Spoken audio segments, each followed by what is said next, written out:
how I became a pirate. Pirates have green teeth when they have any teeth at all.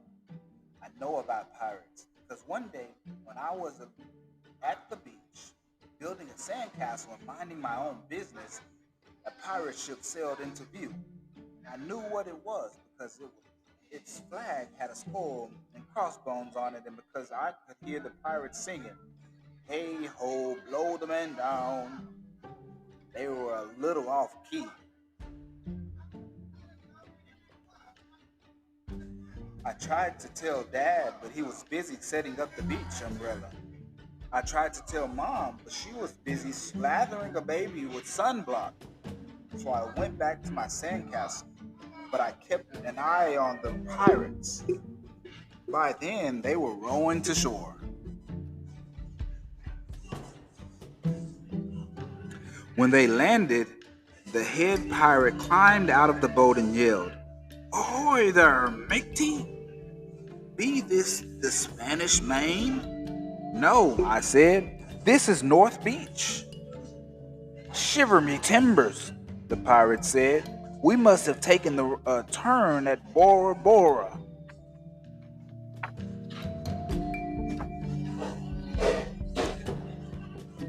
He walked around my sandcastle. He looked at the moats, then yelled back at to his crew. "He's a digger, he is, and a good one to boot." "A good one to boot," the others agreed. "What be your name, matey?" the head pirate asked.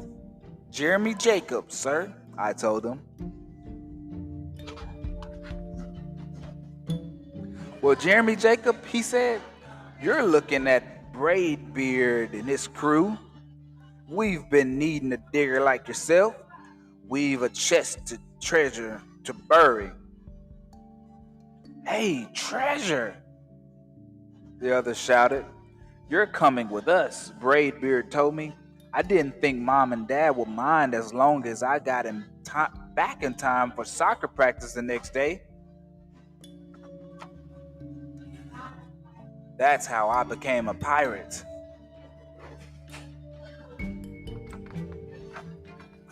As soon as we were on board, Braidbeard showed me the chest of gold and jewels. "Got to find a safe place for this here treasure. It's high time we're off," he announced. "We're off!" we all shouted, and then we set sail. There was plenty to do on board. The pirates taught me to sing sea chanties. The louder the better, and to say real pirate stuff like landlubber and scurvy dog. By dinner time, I could speak private perfectly. I also learned pirate manners. Bravebeard pounded his fist on the table and yelled, "Down the hatch, me laddies!" "Down the hatch!" we all yelled. Braidbeard gulped his food and said, "Hand over the meat." "The meat!" we all roared. Nobody told us to finish our spinach. There wasn't any. Or to chew up our carrots. They weren't allowed on board. We talked with our mouths full, and nobody said please or thank you.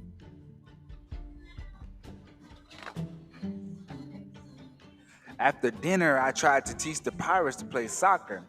Braidbeard kicked the ball and yelled, "Arg, soccer! Arg, soccer!" the crew yelled. Then everybody dove for the ball at once and it rolled right off the deck. "After it, me mate, me hearties!" Braidbeard commanded. "After it," we all whispered. He fought over who would go get the ball. We fought over who would go get the ball, but it didn't matter any because a shark came along and swallowed it in one gulp. So much for soccer. By now it was past my bedtime, but nobody tells pirates to go to bed, to take a bath, or to brush their teeth. Maybe that's why their teeth are green. Pirates sleep with one eye open just in case, and they don't change into pajamas unless they want to.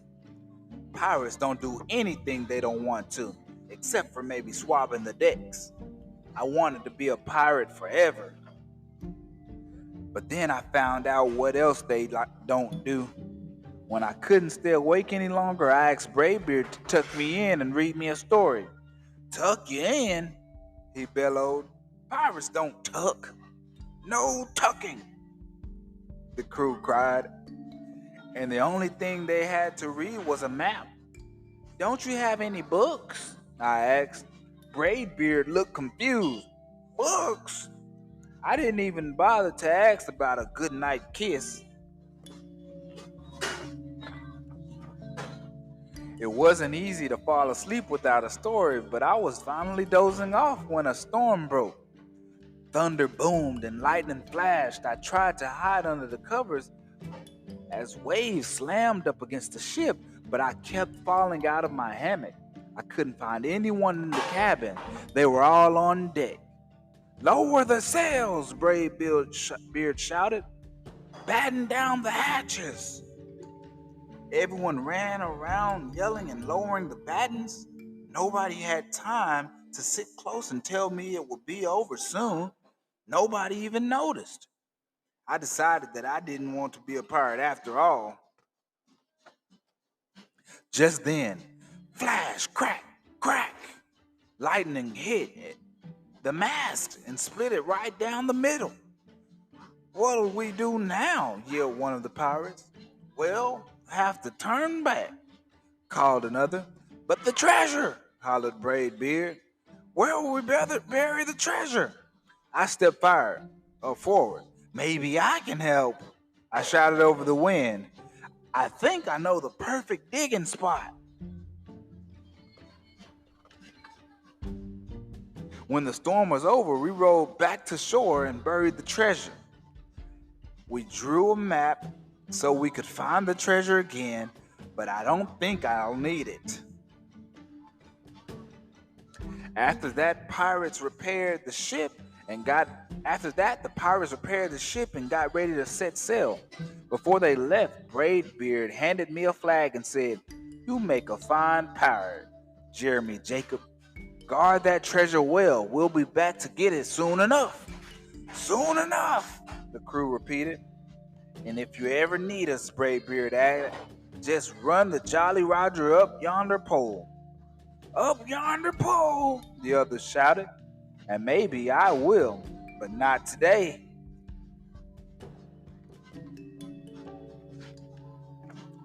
I have soccer practice. And that's the story. Wow, so sweet. And it's over already. How I became a pirate.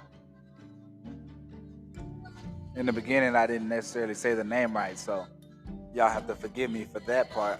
But that's the story of How I Became a Pirate by Melinda Long and David Shannon. Y'all have a great day. Thank you so much for listening in. Bye-bye.